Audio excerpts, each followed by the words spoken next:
Hey, what's up, everybody? This is Britt, and I'm excited to shoot another episode today. Today, I have Marquaie with me. What's going on, Marquaie? Hey, how's it going? I'm glad that she could join me today. Today's episode, we're going to focus on everything about fitness and fun, because I know Marquaie is very active outside the gym, and I'm excited for her to share just some of the things that she enjoys doing outside the gym, why she likes working out, and just keeping up with their fitness. So, Marquaie, thanks for being with me. How are you doing? Good, good. Thanks for having me. Yeah. This is going to be fun. So to start off with, how about you just give us a brief background about yourself? Okay. My name is Marquaie. I'm born and raised in Lubbock, Texas. I used to be really overweight, so I started to go to the gym to try to just feel better about myself. Had no idea what I was doing, and I stumbled into a Zumba, or a place that offered Zumba. So I got really into that and just carried it over, started lifting weights, but still had no idea what I was doing, and just got into a routine that way. And then Corona happened, so everything shut down. So I didn't have a gym to go to anymore, so I found something to do outside and got really involved with disc golf, but still wasn't where I wanted to be physically. So that's when Carlos introduced me to this gym, and I've been here ever since. Nice. Awesome. And you mentioned that you lost a lot of weight. Yeah, really, I learned to have discipline. Like, it was all about consistency. Like, was I doing behaviors that would help me lose weight, and was I doing them often enough to make changes in my life? Yeah. Okay. So you started just with small habits for the most part. Was that just more like on the nutrition side, like what you were putting in your body? Yeah, definitely, definitely. Yeah. So, how did that process kind of start with? Because for me personally, my biggest thing on the nutrition side is really when I decided to, I can't really say I cut sugar out completely out of my diet. I think that's almost impossible to do just with everything that you consume. But I remember getting involved when we were CrossFit affiliate and becoming a coach and going to their seminar. And in that seminar, like the nutrition side, I mean, they really hit on it and like what they believe in. And it hit me like, I was telling my wife, Vanessa, like, hey, when I get home, like, I'm cutting out sugar. Like, I'm going cold turkey. I was addicted to Sprite at the time and energy drinks that had a ton of sugar in them. But for me, like, that's what I noticed. Like, when I made that switch, and it was rough at first, it was tough. But when I did that switch, that's when I noticed, like, my body started changing. I was already working out for a few years by that time, but for me, that was the biggest thing. What was it? Was there something like that you realized that, hey, if I can limit this or if I change this habit, was there anything in particular that you noticed? Yeah, energy drinks was big for me. I Yeah. mean, I just drank them like water all the time, and fast food. Yeah. I mean, I would just eat fast food almost every day. Oh yeah, yeah. It adds up. What was your go-to energy drink?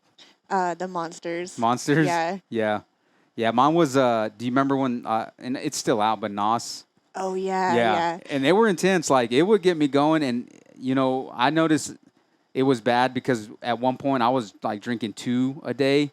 Like one of them was enough, and then once I started drinking 2, I'm like, okay, this is pretty intense. And then it never really occurred to me like to even look at like, well, I wonder what's like how much sugar's in this or what's actually in it, and to look at it. And I'm pretty sure I'm wrong, but I want to say it's like 30 something grams of Yeah, sugar, at least something up there. 30. And I was like, oh wow, that's like a lot. So that was for me was the sugar. So fast food for you and the energy drinks. So were you doing like more meal prepping or? Yeah. And I learned like what good foods were versus just processed foods. And Yeah, and that's another huge thing too. I think you realize that all the processed foods that you put in your body, that if you try, and I know it's hard, and um, just eating healthy in general is very difficult. But if really you're just eating like whole, real food, it makes a huge difference. So you started with some habits, and then you said you got into Zumba. So where was the place that kind of attracted you to start doing that style of fitness? there was a small gym run by my friend Jamie. and she just did her own Zumba classes. And I did not want to go for the longest time. My friend was like, just come try Zumba. I'm like, I don't want to dance in front of people. Why would I ever enjoy that? It's going to be awful. But I finally went and I loved it, like instantly. Yeah. I just fell in love with it. Like day one, Yeah. class one. Yeah. So, okay, I've never done Zumba before. So my wife has, and I've known quite a bit of other people that have done it. But on a scale from like 1 to 10, you just said like on the dancing stuff, when you go in like for your first class, is it pretty difficult or do they break it down for you that, They cue a lot, so you kind of can pick up, and it's just in like 4 or 8 counts, so uh, it's very repetitive. yeah, gotcha.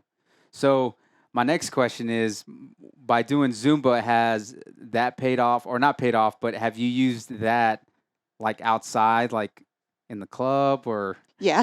My friends are like, quit doing the Zumba Yeah, moves. I'm like, I can't. I have to ask because I mean, if you're doing that already, like you might as well, right? And even confidence wise, like there's something to that builds you up on the inside. Yeah, just moving and being in rhythm, things like that. I can't dance, so I know I'd be terrible at it, and maybe I need some Zumba in my life to work on that. And so, all right, so you did Zumba in a small gym, and you still do Zumba right now, right? Hmm. Where do you currently do Zumba? All the girls because Studio X-Fit closed with COVID, so all the girls we meet at the park Uh at huh. least twice a week, and we still Zumba Yeah. and sweat it out. Nice. Cool.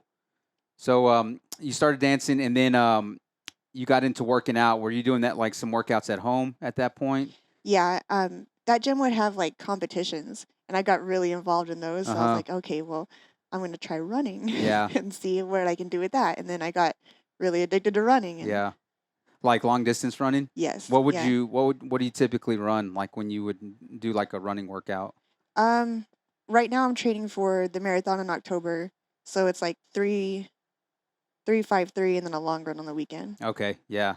I didn't even know you're doing the marathon. Hmm. And are you doing the full or are you doing the half? We're gonna try it. You're doing the I might full? turn around at the halfway mark Yeah, though. nice. That's so cool. And I've heard some talk about that. And I haven't been training to run a marathon at all. It is on the bucket list, but one of the members was telling me here, Eddie, that I guess they have like a relay style too that you can do. So I was like, oh, okay, I can run a few miles. I can't run 26 or 13. Maybe I can jump on a relay team. But that's cool. So you started running, and then I know you mentioned Carlos, which is he's a member here, introduced you to our gym. What was it like coming in the first time? I'm just curious what your overall thoughts were of like walking into the gym, seeing this style of fitness, and then maybe how your first few classes were and how you felt. How was that experience? Carlos hyped this place up so much, by the way. Like, I would come into work and he'd be like, I feel great. I feel strong. I'm like, what are you doing, Carlos? Yeah. He's like, come to CrossFit with me. And I was like, I don't know if I could do that.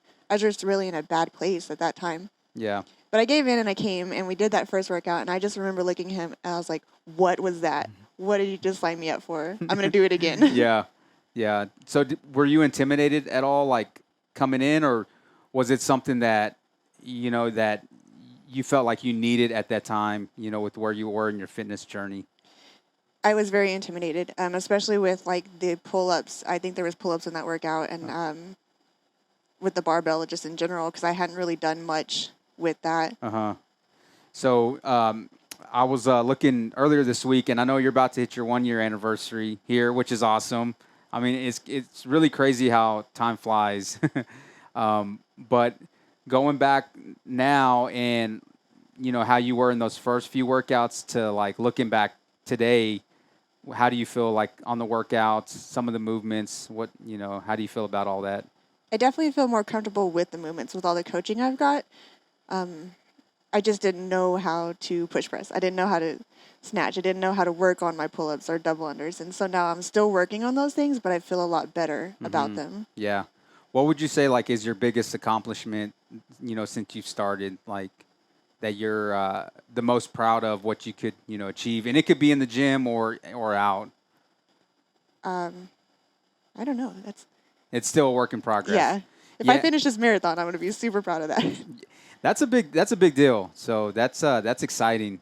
And I remember when you coming in and really, from the start, as far as like you doing the movements, it seemed like you already had a good grasp, at least like moving already. With especially like the barbell stuff, some people it takes them longer to get used to, you know, grabbing this, bar. And I know there's other people too that have been super intimidated about it, and then have completely flipped where they like love it because that it just with anything, time and practice, you get better at it. So you're about to hit your 1 year, and I know you stay very active outside the gym. We've been talking about Zumba, and I do want to ask just how I know you did some white water rafting, right? Yeah, Yeah, yeah. let us know about that trip and how that experience was. If you haven't been whitewater rafting, do it. It's absolutely terrifying, but awesome at the same time. Uh, I just remember so when you go to the river, they drive you down next to the gorge that you're going to be rafting down, and the river guide's just telling you like how to stay in the boat and what happens if you flip out of the boat and how to get back. And I'm like, oh, we can flip out of the boat. Yeah. That's a possibility. So he's telling us this, and I'm looking out the window and seeing all these rapids, and I'm like, I made a mistake. I don't want to do this. Like, I'm not going to survive. Yeah. But once we got in the river and we're actually on them, it was so much fun. Like Yeah. that adrenaline starts going, and you're just holding on for dear life. Yeah. Like it's like a roller coaster in the water. Wow. So where was this at? Colorado on the Arkansas River. Okay. What town is that close to? Like, where did you have to go to get to that river? It's Colorado Springs. Colorado. Okay. Cool. And so the raft that you went on, how many people, did it hold? I think there were 8 of us in 8? our river guide. Yeah. And so was it all 8 people you knew, or? Yeah. Okay. So y'all went as a big group. Yeah. That's awesome. And my friend took her kid, so Uh-huh. she's sitting in the middle of us, and she's flying up, and I'm trying to like wow. push her down. Yeah. Wow. So I mean, I'm sure they don't just drive you down to the river and like throw you on the boat and say, good luck. Like, do you go through like a little mini course of like how to row, or I mean, how does that work? Like Yeah. before you get into the river? They do. They go over safety. Like that's what they're talking about. Like what happens if you fall? You just want to grab, if you can grab the raft, grab on it, and then they show you how to pull people up out of the water. Uh-huh. And if you can't get to the raft, then you just need to put your feet up and float Yeah. until they can come back for you. They also tell you how to hold like the paddle because people have been knocked out with the end of that paddle on the rows, and how to actually like row and what the commands are that he's yelling at you. Yeah. Because he'll be like 2 forward, so everyone rows 2 forward, or Yeah. left 2 forward, 2 back. Yeah. It's crazy. It's hectic the whole time. It sounds like it. It sounds like there's a lot to just go through, I guess, once you get on the water, because like you even said, I wouldn't even think of people, hitting yourself with that paddle, but it makes sense that especially if you're not gripping it right, or, if you're not holding on to it tight enough or anything like that. So, Yeah, because you get jolted, and the first thing you want to do is push it back. Yeah. But you gotta. wow. So when they put you on the river, like how long is that whole rafting experience? We were out there for 6 hours. Oh, wow. 6 hours, 6 hours. on the boat? Yeah. Wow. It was a full day rafting thing, and we were so sunburnt. Like Yeah. we wore shorts and tank tops. Don't do that. Yeah. We learned. Okay, so 6 hours, but it's not intense the entire, right? 6 hours. Like, No. do you like raft like through some, I guess not intense Yeah. portions, like where the water's calmer? Yeah. You just go like you weave through the mountains, and Uh-huh. it's really beautiful that whole time. We saw mountain goats and river otters. Oh yeah, nice. That's cool. I didn't know the trips were that long. That's pretty fun. Do y'all like stop? I guess if it's 6 hours, y'all stop like and eat and stuff. They'll bring like another river guide will come and bring us lunch, and then we'll go down the second half, Okay. which has like the 4 and 5 level rapids, which Yeah. we almost did flip on those. Like, Yeah. we just weren't listening to the commands right, and got a little scary for a second. Yeah.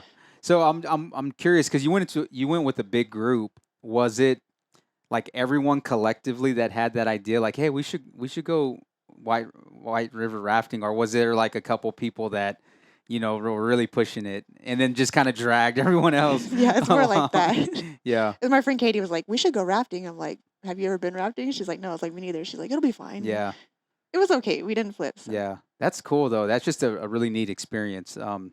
It seems like you said, like, if you haven't been, you got to try it. I definitely want to. I remember seeing some of your posts when you were in the boat and stuff. I'm like, man, Marquie's so cool. Like, that's awesome. Okay, so The other thing I wanted to ask you about, because was it this year you actually did a Spartan run as well? Is that right? Yes, yes. So fill us in on the Spartan run. Where was it at? I know there's different levels of races or runs, or maybe you just correct me in what they actually call them. But how did that all turn out? So this year we went to Austin for the Spartan race, and we did the Spartan Sprint, which is the 3 mile. Mm-hmm. And there's like 28 obstacles. And it was one of the best races I've ever been in. Yeah. It was so wild because we were maybe a mile and a half in, and it was a beautiful day, like 85 degrees, sun was out, just an awesome day. And then all of a sudden, thunderstorm. Yeah. Right, we're in the middle of the race, and it Oh, just wow. made everything so much harder because we're getting dumped rain on, Yeah. running through the mud. You can't hold on to anything, but everyone just grouped together. And I guess there's people from the military there because they were like doing that chant, when they run. And so that was kind of like driving our pace through the whole race. It was just awesome. Yeah. So when it starts raining, anything like that, I mean, obviously they don't say, "Hey, just stop and go take shelter." They just like you got to keep going. Yeah, we were out in the course when it started though. So there wasn't like we were in between obstacles, so there wasn't anywhere for us to go. We just had to run to the next obstacle. Yeah. Was it just rain or was it like a thunderstorm? It was a full on thunderstorm. Oh, Like we got like- full on downpour and Yeah, and it was lightning and thundering and everything. Yeah. Wow, that's crazy. When we finally got to the next obstacle, they pulled us to the side and they're like, just wait here until it passes because Yeah. of lightning. But then for every obstacle that you fell on the Spartan, you have to do 30 burpees. So if you can't hold on to anything to do it. And so we're doing all these burpees, just mud like Oh, splashing in wow. our face. And, Yeah. So how long did that race take you? The sprint? It took 2.5 hours 2.5. because of the thunderstorm. Yeah. If the thunderstorm didn't hit, what do you think the time would have I been? think we could have done it in an hour. We're About an moving hour? pretty quick. Yeah. Okay. So what are the and I've looked into the Spartan races and I have an idea of like the obstacles you do, but for somebody that doesn't know at all, like what are some of the obstacles that you would do in that race? There's walls. That's what they're famous for. You have like the 5 foot, 7 foot, and then 10-foot wall, and then you have the inverted wall.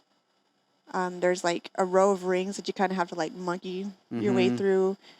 Sandbag carries, tire flips. You have to pick up this like big concrete ball and move it across to the other side. Sled pulls, spear throws. Yeah, there's just a bunch of random Yeah. stuff. What was your favorite one out of all of them? I like the walls. You like the Because walls? it's always like, I can't do this. And then you do it, and you're like, I just did that. Yeah. How did I just do that? Yeah, that's cool. And so when you did the Spartan run, how many people like were in your group when y'all went? Oh, there must have been at least 150 people, but they were kind of staggering us because they have to take precautions for COVID. Yeah, gotcha. And so you mentioned like for that race, have you done any other Spartan races before? Yeah, I did the Spartan Super 2 years ago, and that's the 8-mile one. Oh, wow. And that one, it just tears you down. Like it's just, it was too much for me at the time. Wow. So how long did that one take you? That one took me like 4 hours. Wow. And it's the same obstacles. It's just kind of like more of them, more of the same. Yeah, more obstacles and definitely more running. Yeah. Okay. Probably the distance, obviously, with the 8 miles. Gotcha. So you've done 2 Spartans right now. And so they have this thing called the trifecta, right? Yes. And so what is that exactly? It's when you do all 3 races within a 12-month period. So you Okay. do the sprint, the super, and the beast. And the beast is the hardest one. Yeah, 13.1 miles and Okay. like 40 obstacles. Yeah, that's crazy. Yeah, I totally wanted to do one last year during when the pandemic first hit. So, of course, they all got canceled, majority of them. I know they brought some of them back late in 2020. And then there was another one actually this year, but it happened to fall on the same weekend as we did Tough as Nails, the local competition here. But I definitely want to get one done. I have all these things that it's starting to add up, like, on my bucket list. So it's like, I guess white water rafting now is on it. You're welcome. So, yeah, since you said it's such a good time. But that's so cool, though, how active you are just outside of just working out. Is there any other thing? I know you mentioned disc golf. Like, how long you been playing disc golf? About 3 years now. Maybe 4 years. 4 years? And how did you get into that? I just would play for fun every now and then with my friend Steph. But then when the pandemic hit, I didn't have anything else to do. And I was like, I just need to get out of my house. And so we'd go out there almost every day. And then I just really got into it then, like the more competitive side of it. Yeah. Because you were in a tournament here recently, right? That was here in Lubbock. Yes, the Big Arms on the Rezes, which was the biggest tournament they've had in like 5 years. It was awesome. Really? Yeah. And how did you do in that tournament? Not so well. Not so well? I got nervous and I was just throwing everything into the ground. But Yeah. that's just disc golf. That's how it goes. And so like to compete in a tournament like that, is it just like a submission or so they pretty much accept like anybody that wants to play? For the level that I play at, I play in rec, so anyone can sign up for rec and play there. And if you're PDGA registered, you have a ranking. Uh-huh. And based on your ranking, that determines what class that you play in the tournaments for. Okay. So if your score is high enough, then you can't play anything lower than like intermediate, advanced, or so on and so forth. So and that's a way they kind of level the competition. So you're not, this pro player playing in like a league below you. Yeah, just sandbagging everybody. Yeah, That'd be no fun. Yeah, I gotcha. Okay.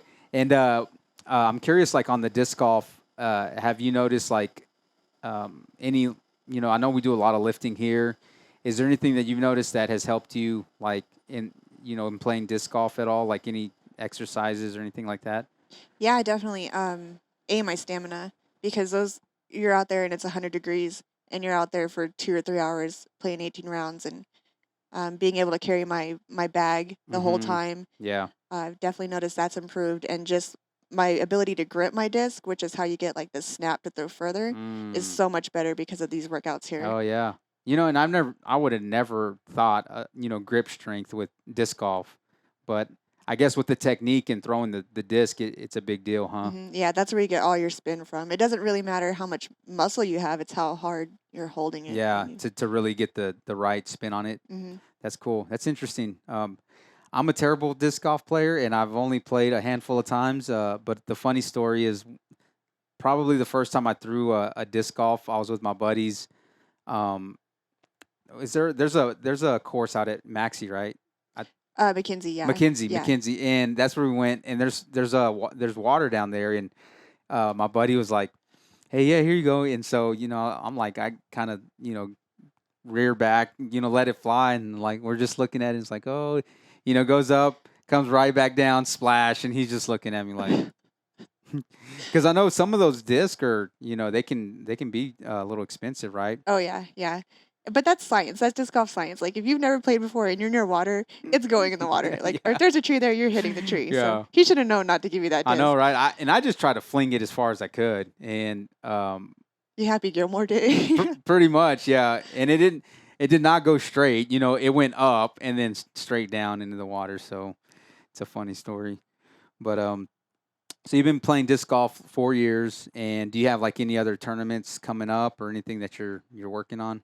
Yeah, I'm sure there's more. I haven't really looked at them yet. The big one was in July. That's the one that everyone kind of looks forward to all year. Yeah. Okay.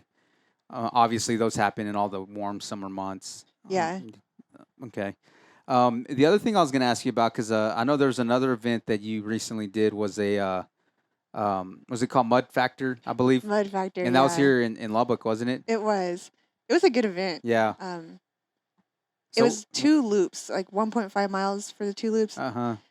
With the same obstacles, but it was just a lot of fun. That one was just fun. So it's obviously there's mud involved. So much mud. And then what is it like? Is it like inflatables or?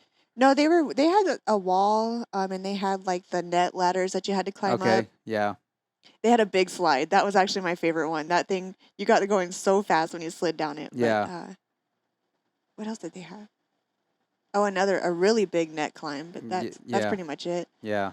And then how long did it take you to do like the 2 loops? I don't know. We were just out there having fun on that one. I didn't really time it. Yeah, that was more just to kind of just climb on the obstacles and play in the mud. Get muddy, I guess. Yeah. So that's cool because, I mean, is there anything else that I've left out as far as like other events that or sports that you participate in? No, I think that pretty much covers it. Yeah. Do you play any other sports besides disc golf, like outside of here? Mm-mm. No. Okay. I mean, it wouldn't surprise me just because it seems like you're that you're up to a lot as far as like on the fitness side. So my next question is as far as like, because I know with you doing these workouts, like what's the biggest reason? I know you stay very active outside the gym, but when you come in, like, what's the biggest reason, like, why you enjoy this style of fitness and why you keep coming back? I think for me, I like that with CrossFit, there's always something to improve on. Mm-hmm. Like there's just always something to grind at, to work at, and I like that mentality of those style of workouts, and it keeps me out of falling into like depression, or it helps me with my anxiety. Like it's just a really good Yeah. mindset to learn discipline Yeah. from. So not even just on the physical side of things. When you come in, even mentally, it's a good separation to just kind of release, maybe some tension or, like you said, like avoiding depression, things like that. So that's very interesting because I know a lot of times I think, overlook that side of things in the fitness side is, how you feel like after a workout or like later in the day, even the next day. To me, it's like a pain for pleasure of like being sore.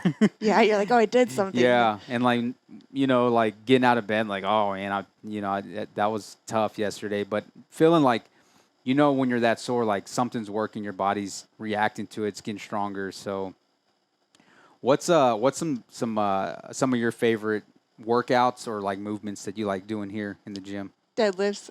If Deadlifts? you notice, I'm here like every time I see deadlifts, I'll know I'm like, oh, I gotta go that day. Yeah, deadlift. So by far deadlifts, huh? Yeah. I also like when you have like it'll be like a run and then like toes to bar, or push presses after, like that kind of style. Like AM reps, I guess. yeah, where it mixes in the cardio side, like the runs. Yeah. Yeah, gotcha.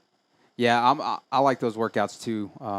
They're usually a little longer, and I guess like you mentioned before, like I guess you kind of grind through them. Like they're not like the short ones that are like 5 minutes. They're like 15 to 20, 25-minute workouts, and you're trying to go for rounds. So those are always fun. Um, that's cool.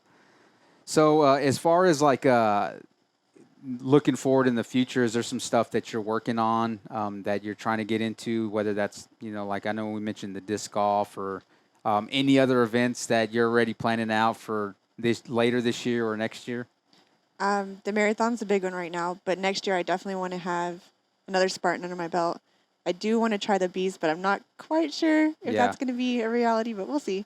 So how long is the beast? You said it was 2013. 13, yeah. 13.1. Yeah. Do you already have like are you already eyeing what city you want to go to? Because I know they don't really come to Lubbock, so I know you have to travel for them. Is there one that you're looking at? There's one in Dallas, and that's pretty close. I think the other closest one is in Oklahoma, but Uh-huh. I'd probably prefer Dallas over that. Yeah, and that one's outdoors most of the time. Yeah. Yeah. There's also the stadium runs in Dallas, which would be fun to try. That would definitely be more centered around these type of workouts. Yeah, and that's the one I was looking at going to that landed on the same weekend here. Well, it was at the AT&T Stadium. I was like, oh, that would have been awesome. I was I was trying to convince selling it to the coaches of like, hey, we should take this trip and go do this run, and they were kind of giving me a hard time, like, so you want to like take a trip, but you want to go work out, like, like yeah, why not? You guys would crush it out there. So It'd be awesome to see. So I want to do one. They just seem like so much fun. In general, I'm wanting to do just more stuff outside of working out. Like even these local competitions are really fun, but it's also just working out. I love doing the ones that are for a cause. They're more meaningful, but also at the same time, as far as like just getting more involved in other things like sports, which I used to play sports back in the day a lot, so it would be cool to kind of get into something else like that. The next question I had for you, like, I know you said you were intimidated walking in here, like for the first workout, because some of the movements were new and the barbell and things like that. And now I know with time you've obviously improved in all those movements. What would you tell somebody like that was kind of like in your shoes of like they're maybe on the fence of starting something like this? What would you tell them as far as kind of getting over that intimidation factor? You're in good hands. You're in good hands here. Like the tips that I've received from the coaches help me so much. I've always felt encouraged. Um, yeah, it's just a good place to work out. There's no judgment. Like everything all the I've gotten is positive. Like, Yeah.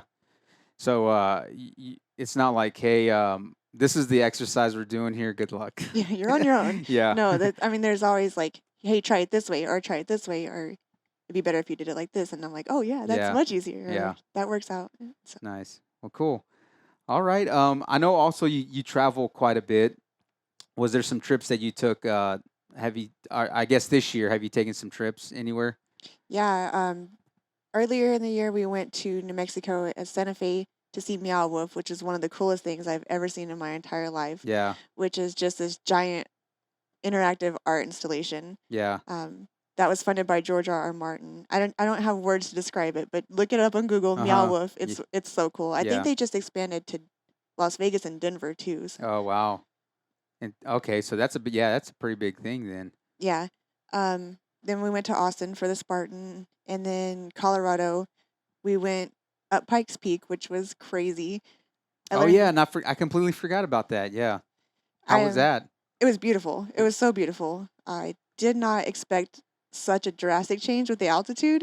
So I'm wearing like a tank top and shorts. I'm like, yeah, we got this. Yeah. It's fine. It started snowing up there. Oh, wow. But the view was just absolutely stunning. Yeah.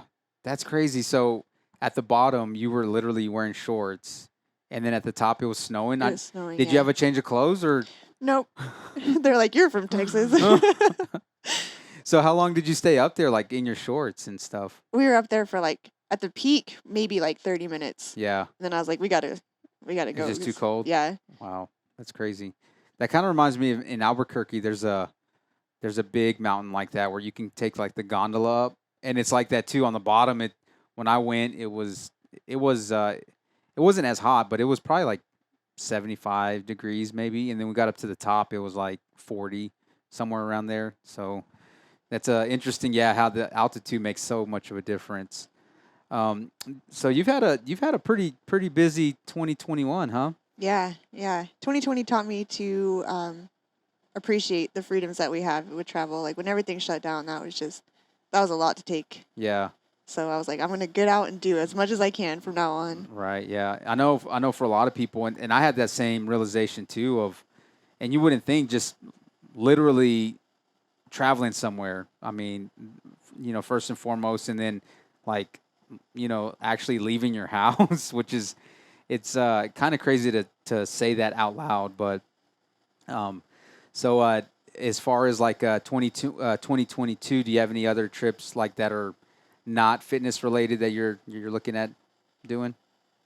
Yes, I have tickets to see Rage Against the Machine that has been postponed for 2 years now. So I'm hoping it doesn't get postponed again. But okay. So I know we talked about this at one point. Were you going to the one in El Paso or? No, Las Cruces. Las Cruces. Yeah. Okay. And they're having it in the same place. Yeah.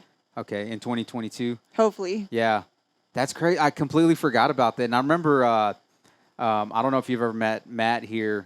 He's one of the coaches, but we were talking about trying to go to one of those shows, like probably the one in El Paso, but I completely forgot they were going on tour and all that hit. So, but yeah, I guess that's about all the time we have today. I really appreciate you coming in and chatting. Really appreciate you being a member here, and just hope you have a great day and a great weekend. Awesome. Thanks for having me. All right. Thank you.